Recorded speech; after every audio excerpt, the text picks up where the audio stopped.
ക്രിസ്തുയേശുവിൻ്റെ നാമത്തിൽ എല്ലാ പ്രിയപ്പെട്ടവർക്കും സ്നേഹവന്ദനത്തെ അറിയിച്ചുകൊള്ളുന്നു.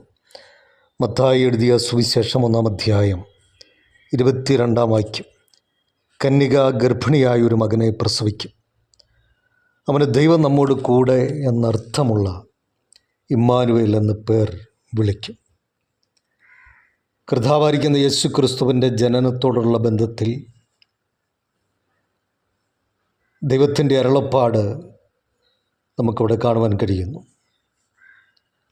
ദൈവമായിരുന്ന ക്രിസ്തു മനുഷ്യനായിട്ട് ഭൂമിയിലേക്ക് ഇറങ്ങി വരികയാണ്. മനുഷ്യനായിട്ട് കർത്താവ് ഭൂമിയിലേക്ക് ഇറങ്ങി വരുമ്പോൾ മനുഷ്യരോട് കൂടെ വസിക്കുവാൻ കർത്താവ് ഇറങ്ങി വരികയാണ്. അതുകൊണ്ടാണ് ദൈവം നമ്മോട് കൂടെ എന്നർത്ഥമുള്ള ഇമ്മാനുവേൽ എന്ന പേര് കർത്താവിന് നൽകിയത്. 33.5 വയസ്സുവരെ കർത്താവ് ഈ ഭൂമിയിൽ മനുഷ്യനായി പാർത്തു.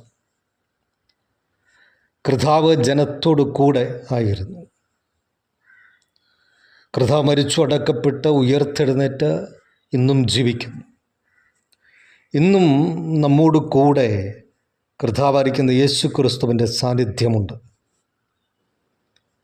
കാരണം അവൻ ഇമ്മാനുവേലായി നമ്മോട് കൂടെ ഉള്ള കർത്താവ്. നമ്മുടെ ജീവിതത്തിൻ്റെ ഏത് മേഖലയിലും, എന്താവശ്യത്തിന് നടുവിലും, ഏത് ഭാരത്തിന് നടുവിലും, ഏത് രോഗത്തിൻ്റെ നടുവിലും ആ കർത്താവ് നമ്മോട് കൂടെയുണ്ട്. ഇമ്മാനുവേലായി നമ്മോട് കൂടെയുണ്ട്. ഇന്നേ ദിവസവും നമ്മോട് കൂടെയിരിക്കുന്ന ഇമ്മാനുവേൽ ആ കർത്താവിൽ നമുക്ക് ആശ്രയിക്കാൻ, ശരണപ്പെടാം. യേശു ക്രിസ്തുവിൻ്റെ നാമത്തിൽ തന്നെ. ആമേൻ.